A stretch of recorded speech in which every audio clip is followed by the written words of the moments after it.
నమస్తే మిత్రులారా. ఆ దుర్గం అద్భుత కళా వైభవానికి నిలువెత్తు నిదర్శనం. ఆనాటి శిల్పుల కళా నైపుణ్యానికి తార్కాణం. ఆహ్లాదపరిచే ప్రకృతి రమణీయం ఒకవైపు, ఉల్లాసాన్ని పంచే సెలయేటి గలగలలు, అద్భుత కళాఖండాలు మరోవైపు. రాజుల ఏలుబడిలో శతాబ్దాల పాటు శత్రు దుర్భేద్యమైన కోటగా విరజిల్లిన నాటి కోటనే మరి ఒకప్పుడు శ్రీరాముడు నడయాడిన నేలగా, శ్రీరామచంద్రుడు అరణ్యవాసం సందర్భంగా మరి ఇదే దుర్గంపై సేదతీరాడని చెప్పి చరిత్ర ఆనవాళ్లు చెప్తున్న మరి అద్భుతమైన కోట ఇప్పటికి కూడా ప్రకృతి ప్రేమికులకు, అదేవిధంగా పర్యాటకులకు మరి ఇక్కడ ఆహ్లాదాన్ని పంచుతున్నది. ఆ దుర్గం పేరే రామగిరి కిల్లా. పెద్దపల్లి జిల్లా ప్రస్తుత రామగిరి మండలం ఉమ్మడి కమాన్పూర్ మండలంలోని బేగంపేట నుంచి కల్వచెర్ల వరకు విస్తరించి ఉన్న ఆ కిల్లా పేరే రామగిరి కిల్లా.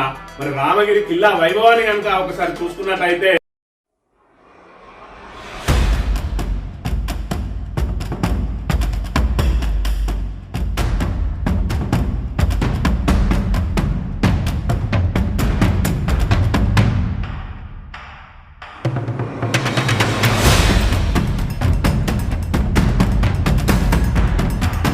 ఏదైతే అరణ్యవాసం సమయంలో శ్రీరామచంద్రుడు సీతా సమేతంగా హనుమంతుడితో కలిసి వచ్చి ఇక్కడ సేదతీరడని చెప్పి, అదే విధంగా అక్కడ ఉన్న ఒక గుహలో మరి ఏదైతే శివలింగాన్ని ప్రతిష్ఠించి మరి అక్కడ ఘోర తపస్సు చేశాడని చెప్పి, అదే విధంగా సీతమ్మ నడయాడిన గుర్తులు, ఏదైతే సీతమ్మ మరి అక్కడ స్నానం ఆచరించాలని చెప్తున్న సీతమ్మ కొలనుకుంటా మరి దాన్ని తార్కాణంగా చూస్తారు. అదే విధంగా శ్రీరాముడు అక్కడ సంచరించాడని దానికి గుర్తుగా శ్రీరాముని పాదుకలు కూడా అక్కడ ఉన్నట్టుగా మరి ఇక్కడ చెప్తా ఉంటారు.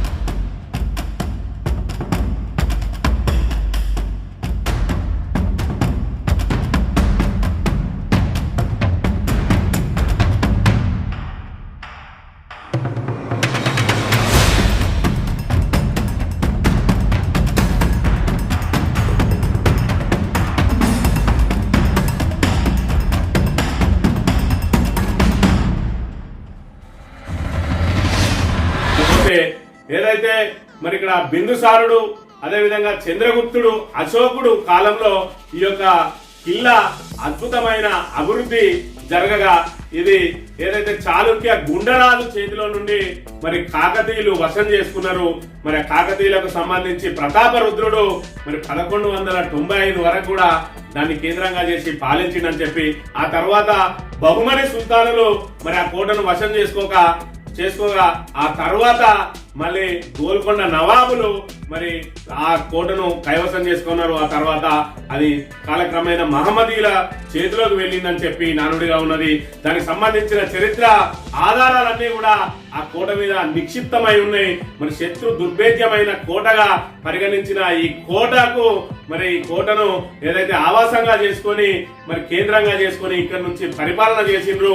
అక్కడ ఏదైతే చాళుక్యుల నుంచి మొదలు పెడితే మరి ఇక్కడ మహమ్మదీయుల వరకు కూడా ఆ కోట ద్వారా ఆ కోటను ఆవాసంగా చేసుకొని మరి ఇక్కడ పరిపాలన చేసిన పరిస్థితిని మనం గమనించవచ్చు. శత్రు దుర్భేద్యమైన కోట అంటే ఏదైనా రాజప్రసాదం ఉంటే చుట్టుపక్కల గోడను నిర్మించుకొని ఉంటారు. మరి శత్రువులను ఏదైతే అక్కడికి మరి వాళ్ళు దాడు చేయడానికి వస్తే దాని నుంచి రక్షణగా గోడలు కట్టుకుంటారు. కానీ మరి ఈ కోటను మరి కొల్లగొట్టడానికి శత్రువులకు దుర్భేద్యంగా మారింది. ఎందుకంటే ఎత్తైన కొండ మీద ఉండి దాని చుట్టూతా కూడా ఏదైతే సెక్యూరిటీ పోస్టులు, మన పోలీస్ స్టేషన్ లో ఏ విధంగా అయితే చూసినామో సెంట్రీ పోస్టులు, ఆ విధంగా సెక్యూరిటీ పోస్టులు ఉండి ఆ పోస్టుల ద్వారా ఫిరంగిలతోటి శత్రువుల రాకను పసిగట్టి మరి అత్యంత దూరం నుంచే ఆ శత్రువుల మీదకి ఫిరంగి దాడులతోటి ఆ శత్రుముఖలను ఎక్కడికక్కడ తరిమేసే పరిస్థితి ఉండడంతో అక్కడ చాళుక్యుల నుంచి మొదలు పెడితే కూడా మహమ్మదీయుల వరకు ఇక్కడ రామగిరి కిల్లాను కేంద్రంగా చేసుకుని పరిపాలన చేసిండ్రు.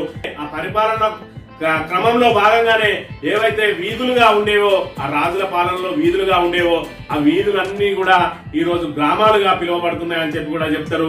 మరి దానికి ఉదాహరణగా చూసుకున్నట్టయితే ఏదైతే మరి గతంలో చూసినాం, ఏదైతే మరి శ్రీకృష్ణ దేవరాయలు హయాంలో రత్నాలను రాశులుగా పోసి మరి అమ్మేవాళ్ళు అని చెప్పి, శ్రీకృష్ణ దేవరాయల కాలంలో ఎక్కడో ఆంధ్రలోనే కాదు, ఇక్కడ ఏదైతే రామగిల్ల కిల్లా సమీపంలో కూడా రత్నాలను రాసులుగా పోసి అమ్మేవారని, ఆ వీధికే ప్రస్తుతం ఉన్న రత్నాపూర్ అనే పేరు వచ్చిందని, రత్నాలు రాసులుగా పోసే ఊరి పేరే రత్నాపూర్ గా మారిందని, అదే విధంగా బేగంలు నివాసం ఉండే మరి ప్రాంతాన్ని బేగంపేట అని, నవాబుల నివాసం ఉండే ప్రాంతాన్ని నవాబ్పేట అని, అదే విధంగా పోతన పేరు మీద పోతారం అని చెప్పి, అదే విధంగా పోతన తల్లి పేరు లక్కమామ పేరు మీద లక్కారం అని చెప్పి, అదే విధంగా మరి శుక్రవారం సంత జరిగే ఊరును శుక్రవారంపేట అని, అదే విధంగా ఆదివారం సంత జరిగే ఊరును ఆదివారంపేట అని, బుధవారం సంత జరిగే ఊరును బుధవారంపేట అని చెప్పి, అదే విధంగా మైదం పిండి విసిరే ఏదైతే మర ఉన్నదో ఆ ప్రాంతాన్ని మైదం బండ అని, అదే విధంగా నాగళ్ళు విడిచే చోటును నాగపల్లి అని, అదే విధంగా గుండరాజు పేరు మీద గుండారం అని చెప్పి, ఇక్కడ రామగిరి జిల్లాకున్న చుట్టుపక్కల గ్రామాలన్నింటికి కూడా ఆ వీధుల పేర్లే ఈరోజు గ్రామాలుగా వెలిసినాయి అని చెప్పి కూడా ఇక్కడ ఒక చారిత్రక ఆధారాలు ఉన్నాయి. తర్వాత మరి ఏదైతే శత్రువులను అక్కడికి లోపలికి వెళ్లకుండా ఏదైతే మరి ఇక్కడ 7 సింహ ద్వారాలు ఉన్నాయి, దాంతో పాటు అక్కడ మరి ఏదైతే ఆవాసాలకు యోగ్యంగా అక్కడ గలగల సెలయేర్లు ఉన్నాయి, అదే విధంగా పైన అన్ని రకాలుగా పచ్చదనం పంచుకొని ఉన్నది. మరి పరిపాలనకు సౌలభ్యంగా ఉండేది కాబట్టి చాళుక్యుల నుంచి మొదలు పెడితే ఇక్కడ మహమ్మదీయుల వరకు కూడా ఆ కోటను స్థావరంగా చేసుకొని మరి పరిపాలన సాగించిన తీరును మనం గమనించవచ్చు.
చరిత్రకు నిదర్శనంగా చూసుకున్నట్టయితే ఆ 7 సింహద్వారాలకు సంబంధించి ఇప్పటికి కూడా వాటి ఆనవాళ్లు ఉన్నాయి. మరి రాను రాను ఏదైతే రాజులు పోయినాయి, రాజ్యాలు పోయినాయి, తద్వారా పూర్తి స్థాయిలో ఆ కోటను మరి విడిచిపెట్టి ప్రజాస్వామ్యం ఏర్పడ్డ తర్వాత అందరూ కూడా మరి పాలన ఏదైతే గ్రామాల కేంద్రంగా జరుగుతున్న నేపథ్యంలో కోట నిర్లక్ష్యానికి గురైంది. దాన్ని మరి ఇక్కడ దాని మీద చూడదగిన ప్రదేశాలను కనుక చూసుకున్నట్టయితే ఆ 7 సింహ ద్వారాలు వాటిని నిర్మించిన తీరును చూసినట్టయితే ప్రతి ఒక్కరు కూడా సంభ్రమాచార్యాలకు గురిగాక తప్పదు.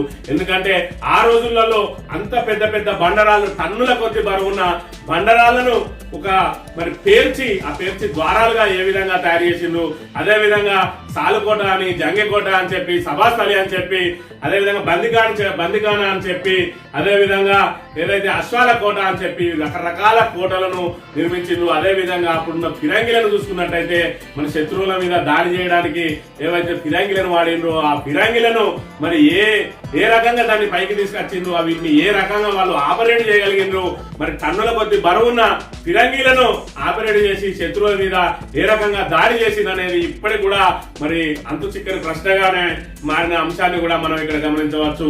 ఏదైతే మరి ఇక్కడ శ్రావణ మాసంలో వర్షాలు కురిసిన తర్వాత మరి పచ్చదనం ఏదైతే భూమి మీద పచ్చదనం పరుచుకొని ఉన్న సమయంలో మరి ఇక్కడ శ్రావణ మాసంలో రామగిరి కిల్లా మీద జాతర లాంటిది జరుగుతూ ఉన్నది.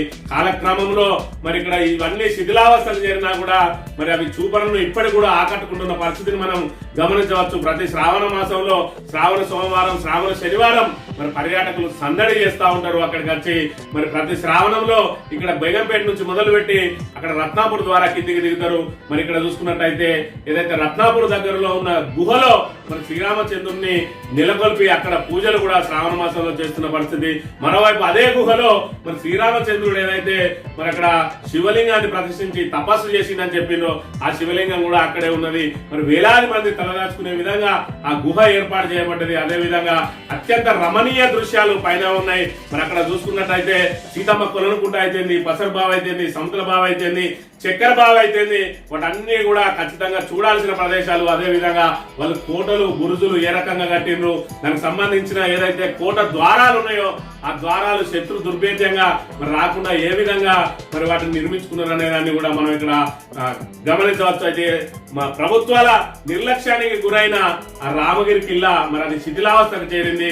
రాను రాను ఇక్కడ ఒక కోట ఉండేది అని చెప్పుకోవడం తప్ప ఇప్పటికే చాలా వరకు శిథిలావస్థలో చేరి 7 సింహద్వారాలలో ప్రధానంగా సుమారు 5 వరకు ఇప్పటికే పూర్తిగా మరి నేలమట్టం అయిపోయినాయి. ఆ ఒకటి అరాను చూసి ఇక్కడ తరిస్తా ఉన్నారు పర్యాటకులు. మరి వాటి పరిరక్షణ చేపట్టాల్సిన బాధ్యత ప్రభుత్వం మీద ఉన్నది. మరి గతంలో చూసుకున్నట్లయితే నక్సల్స్ ప్రభావం ఉన్న సమయంలో మరి రామగిరి కిల్లా కేంద్రంగా నక్సలైట్ స్థావరాలను కూడా ఏర్పాటు చేసుకున్న పరిస్థితుల్లో మనం గమనించవచ్చు. కేవలం శ్రావణ మాసంలో మాత్రమే భక్తుల సందడి, పర్యాటకుల సందడి ఉండడంతో శ్రావణ మాసం మినహా మిగతా సమయాలలో నక్సలైట్లు అందరూ కూడా అక్కడ ఆవాసం చేసుకుని అక్కడ నుంచే తమ ప్లీనరీలు నిర్వహించుకున్నారు. గతంలో చూసుకున్నట్టయితే మరి అక్కడ ప్లీనరీ నిర్వహించిన సమయంలో జడల నాగరాజు అనే నక్సలైట్ కోవాటుగా మారి వాళ్ళ మీద కాల్పులు జరిపి తుపాకులతోటి పోలీసులకు లొంగిపోయిన అంశాన్ని కూడా గమనించవచ్చు. కాలక్రమేణా నక్సలైట్లు కూడా మరి ప్రభావం తగ్గింది.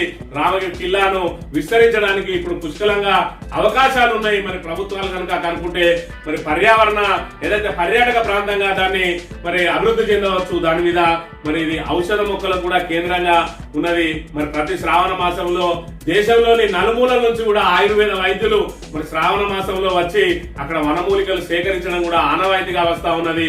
మరి సుమారు 200 అరుదైన మరి ఔషధ మొక్కలు దాని మీద మరి ఉన్నాయని చెప్పి ఇక్కడ ఆయుర్వేద వైద్యులు చెప్తున్న అంశాన్ని కూడా మనం గమనించవచ్చు.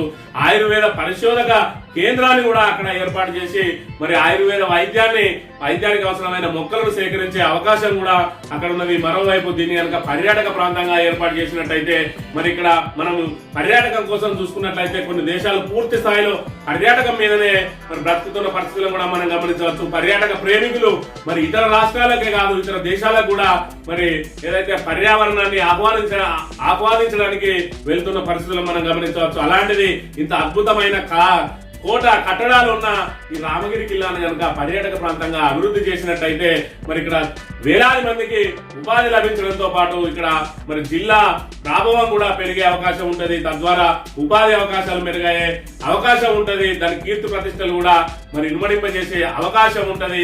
అదే విధంగా ఏదైతే మన చరిత్ర సంపదను కాపాడుకున్న అవకాశం కూడా ఉంటాయి. కాబట్టి ప్రభుత్వాలు దీని మీద దృష్టి సారించాల్సిన అవసరం ఎంతైనా ఉన్నదనే విషయాన్ని ప్రధానంగా గమనించాలి.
చూసుకున్నట్టయితే ఏదైతే మరి బీజేపీ వాజ్పేయి గవర్నమెంట్ లో విద్యాసాగర్ రావు గారు మరి హోంమంత్రి సహాయ హోంమంత్రిగా ఉన్నప్పుడు ఆయన రామగిరి కిల్లా సందర్శనకు వచ్చిండు. ఈ సందర్భంగా ఆయన రామగిరి కిల్లా అభివృద్ధికి 20 లక్షల రూపాయలు మరి ప్రాథమికంగా కేటాయిస్తా ఉన్నా అని చెప్పి ఆ అభివృద్ధి పనులు చేపట్టాలని చెప్పినప్పటికీ కూడా మరి నక్సల్స్ ప్రభావం ఉన్నదని చెప్పి ఆ నిధులన్నీ కూడా మరి మురిగిపోయిన విషయాన్ని మనం ఇక్కడ గమనించవచ్చు. ప్రస్తుతం చూసుకున్నట్టయితే నక్సల్స్ ప్రభావం ఏమి లేదు. అదే విధంగా ఇక్కడ ఉన్న పర్యాటక మరి ప్రేమికులు ఎవరైతే ఉన్నారో వాళ్ళందరూ కూడా రామగిరి కిల్లాను అభివృద్ధి చేయాలి, పర్యాటక ప్రాంతంగా మరి ఏర్పాటు చేయాలి. అదైతే కోటపై కనుక మరి ప్రయాణం ఏర్పాటు చేసినట్టయితే, రోడ్డు మార్గం ఏర్పాటు చేసినట్టయితే మరి శరవేగంగా అభివృద్ధి చెందే అవకాశం ఉంటుంది. దాని మీద ఉన్న ఔషధ మొక్కలు కూడా ప్రజలకు ఉపయోగపడే అవకాశం ఉంటుంది. తద్వారా ఈ చుట్టుపక్కల ఉన్న నిరుద్యోగానికి కూడా చెక్ పెట్టినట్టయితే అని చెప్పి చెప్తున్న పరిస్థితి. గతం నుంచి చూసుకున్నట్టయితే మరి ఏదైతే స్వతంత్రం వచ్చినప్పటి నుంచి ఇప్పటి వరకు కూడా దాన్ని పర్యాటక ప్రాంతంగా చేయడానికి ఏ ప్రభుత్వం కూడా ముందుకు రాలేదు. తెలంగాణ ఏర్పాటు తర్వాత మరి దానికి కొంతవరకు పర్యాటక శోభ వస్తుందని చెప్పి ఆశించినప్పటికీ కూడా మరి అది నెరవేరలేదు. మరి ఇప్పటికైనా కాంగ్రెస్ ప్రభుత్వం పర్యాటకం మీద ప్రత్యేక దృష్టి సారిస్తా ఉన్నామని చెప్పి చెప్తున్న నేపథ్యంలో, అదే విధంగా ఇక్కడ మంథని నియోజకవర్గానికి సంబంధించి అది మంథని నియోజకవర్గంలో ఒక భాగం కాబట్టి మంథని నియోజకవర్గంలో ఉన్న మరి ఇక్కడ ప్రస్తుత ఎమ్మెల్యే మరి నెంబర్ 2 స్థానంలో ఉన్నాడు. మరి ముఖ్యమంత్రి మరి ఈయన నిర్ణయాల ద్వారానే నేను మరి ముందుకు సాగుతున్నా చెప్తున్నాడు కాబట్టి ఇప్పుడు మంచి అవకాశం వచ్చింది. మరి ఏదైతే మనం రామగిరి కిల్లాను పర్యాటక ప్రాంతంగా అభివృద్ధి చేసుకునే అవకాశం వచ్చింది కాబట్టి దాన్ని కనుక పర్యాటక ప్రాంతంగా అభివృద్ధి చేసినట్టయితే ఇక్కడ యువతకు మరి ఉపాధి లభించే అవకాశాలు ఉన్నాయి. అదే విధంగా మంథనితో పాటు పెద్దపల్లి జిల్లాకు మంచి పేరు వచ్చే అవకాశం ఉన్నాయి. కాబట్టి చారిత్రక కట్టడాలను, చారిత్రక అంశాలను కాపాడుకోవాల్సిన బాధ్యత మరి భవిష్యత్ తరాల మీద ఉన్నాయి. కాబట్టి ఏదైతే శిథిలమవుతున్న ఆ కోటలన్నిటిని కూడా మరి వాటిని మరి మరమ్మతులు చేసి మరి దాన్ని పర్యాటకంగా అభివృద్ధి చేయాలని చెప్పి మరి ఇక్కడ రామగిరి మండల ప్రజలందరూ కూడా కోరుతా ఉన్నారు. ప్రస్తుతం ఏదైతే తెలంగాణ ఏర్పడ్డ తర్వాత అదే రామగిరి మరి పేరుతోటి రామగిరి చారిత్రక కట్టడం పేరు మీదనే ఇక్కడ రామగిరి కిల్లాకు సంబంధించి కేవీకేని ఏర్పాటు చేసింది. మరి గత ప్రభుత్వం ఏర్పాటు చేసింది. అది ఏదైతే ఆంధ్రప్రదేశ్ ఉమ్మడి ఆంధ్రప్రదేశ్ లో కేవీకే ఏర్పాటు చేస్తే మరి తెలంగాణ ప్రభుత్వం వచ్చిన తర్వాత రామగిరి కిల్లా పేరు మీద కొత్త మండలాన్ని ఏర్పాటు చేసి రామగిరి మండలంగా తీర్చిదిద్దింది. మరి ఇక్కడ ఈ పేర్లతోటే సరిపెట్టకుండా ఖచ్చితంగా రామగిరి కిల్లాను పర్యాటకంగా అభివృద్ధి చేయాల్సిన బాధ్యత మరి ఈ ప్రాంత ప్రజాప్రతినిధులందరి మీద, అదే విధంగా వివిధ పార్టీల నాయకుల మీద ఉన్నదనే విషయాన్ని గుర్తెరిగి అందరూ కూడా పర్యాటక ప్రాంతంగా అదే విధంగా మరి రామగిరి కిల్లా అభివృద్ధి కోసం పాటుపడాలని కోరుకుంటూ ఇది మీ ప్రత్యేక special bulletin. Thank you very much.